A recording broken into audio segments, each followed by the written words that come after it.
Welcome back. We're going to start with my number 8 brush, my number 8 flat brush. You can see it's not brand new. This one I picked up at Michael's. We're going to work wet on dry. So what that means is we're going to take our brush, we're going to get it wet, we're going to pick a color. So I'm just going to pick the red. And now you can see why there's like little, um, the paints look smushed because that's what happens when you add the water. You want to put the water in here, add the water. I'm going to be mixing the two different reds. Okay, so I have puddles in both of them. Now I have some paint on my brush and I'm going to move this and I'm going to show you the first stroke that you're going to do. The brush is looking up at you, so it's flat, and you're going to make what should look like to you like maybe a dash. Just put it down and pull the brush. Put it down and pull the brush. Now, this is what's considered working wet on dry because the paper's dry and the paint is wet. So you want to continue filling up. Now, this time we're actually going to turn the brush straight up and down, and I am going to pull my camera out a little bit. Sorry about that. So you're going to put your brush straight up and down so that you can make a really thin line.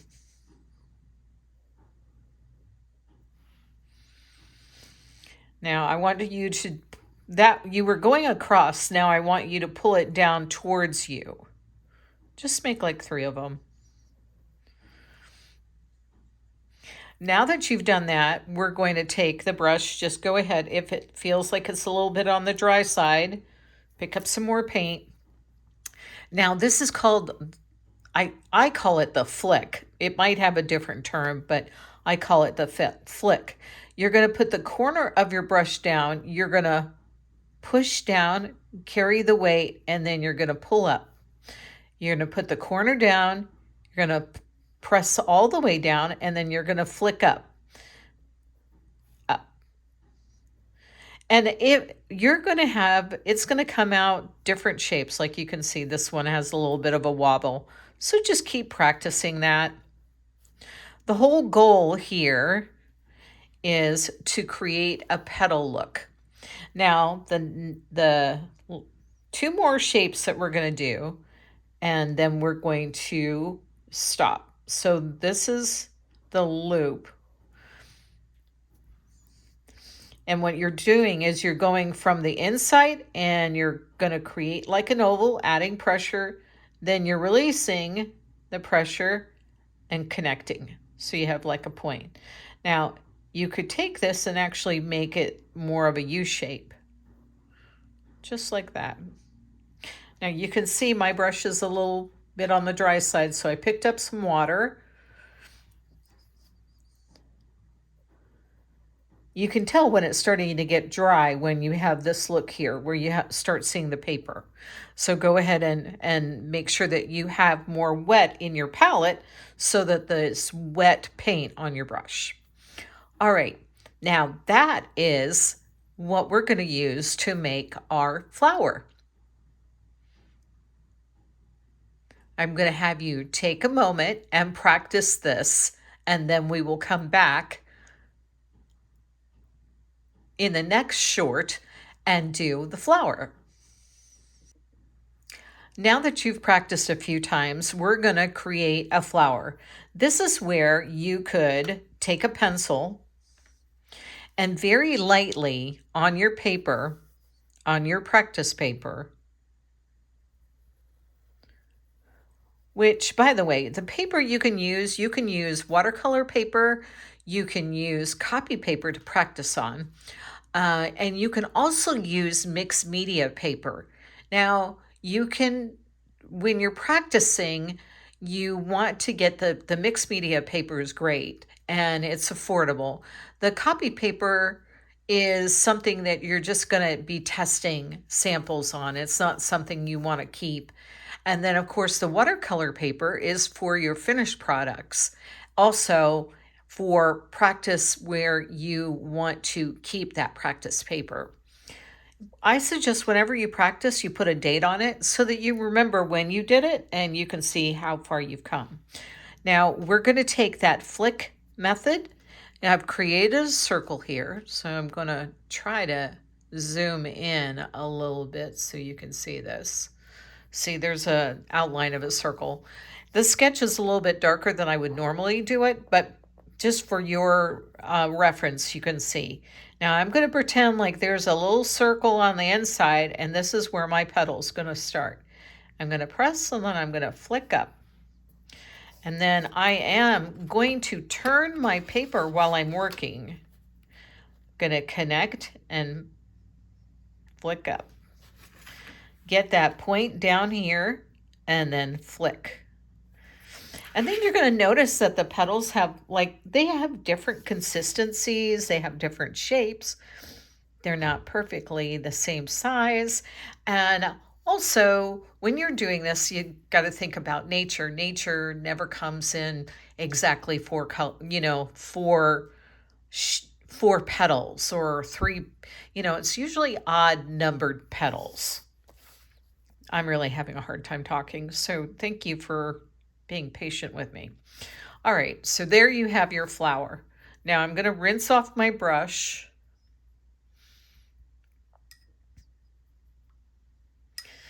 And I'm going to tap it on my paper towel because I'm going to pick up a different color.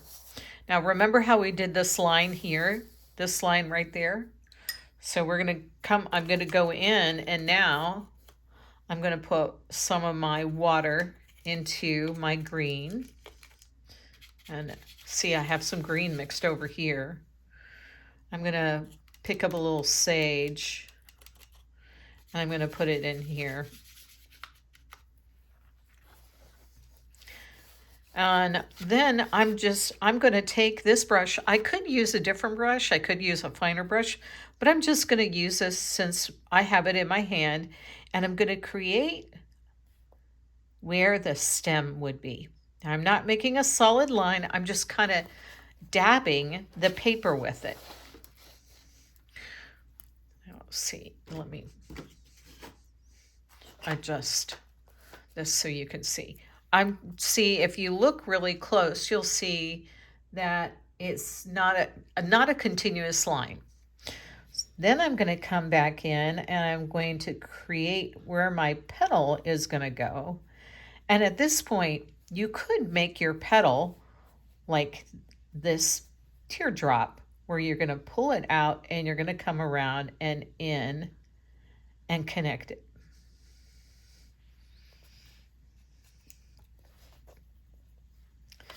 And then you could add to this side the curve and in. And now I'm going to just kind of fill in my stem very gently. I'm going to create a little bit thicker bottom. And if you wanted to, whoops, I got some paint on here. If you wanted to,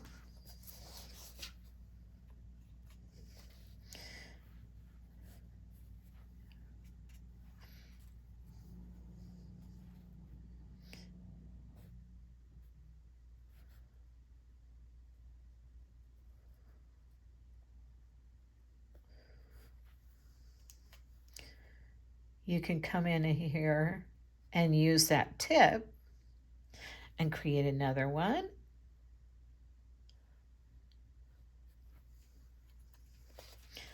By all means, turn your paper as you're working if it makes your life easier. There's no reason that you can't move your paper.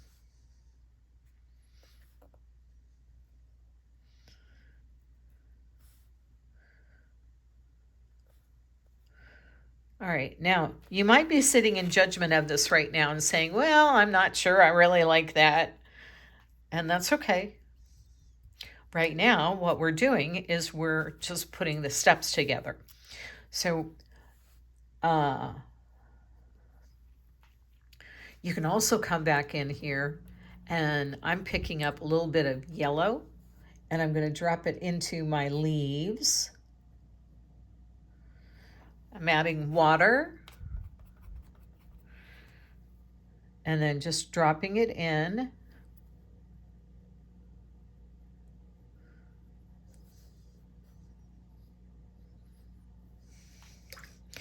Got a little too carried away there, but that's okay. We're just gonna fix that by pulling it in to what we already have. And then I think I'd kind of like to make my flowers just a tad bit fuller.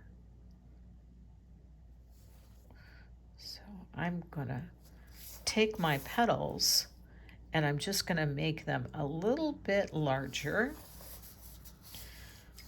And you know how I took that yellow and dropped it into the leaves? I'm gonna pick up, this time I'm gonna pick up a little bit of orange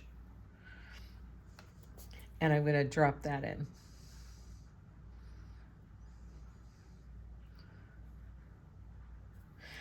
Now, something that's really fun when you're doing watercolor, let's say you're just, you don't really like this or you feel like there's just too much water on the page. You can always take a little bit of your paper towel, twist it at the end, and come in here and just sop up a little bit of that water.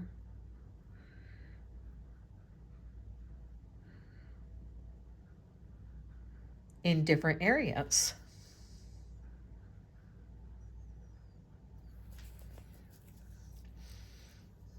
Now, I don't know if you can see it, but it adds a little bit of texture.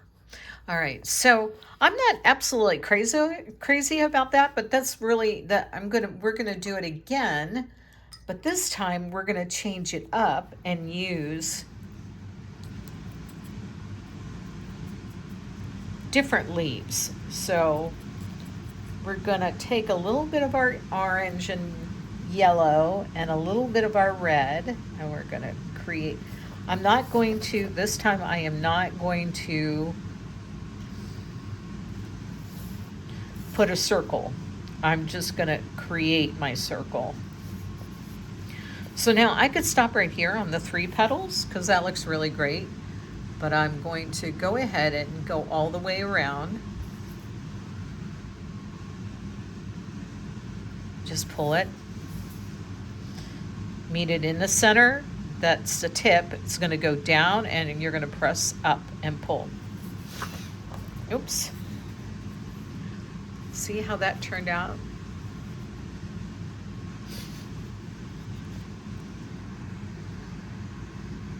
Just make it a little bit brighter. You might be able to see the yellow in there now. All right. I really kind of like the way that one came out. Now this time I am going to change my brush and I'm going to use a small pointed brush, and I'm going to pick up my green colors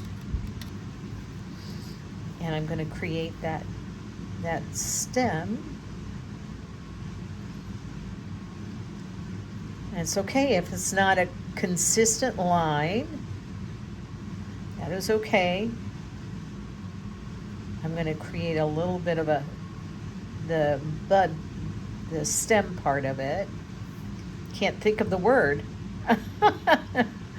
Okay. And then I'm going to come in here and this time we're just gonna use this brush, this pointed brush. We're gonna come out and we're gonna make some little leaves. I'm gonna pick up a little bit of regular green. I was using this sage green and now I'm gonna use some regular green.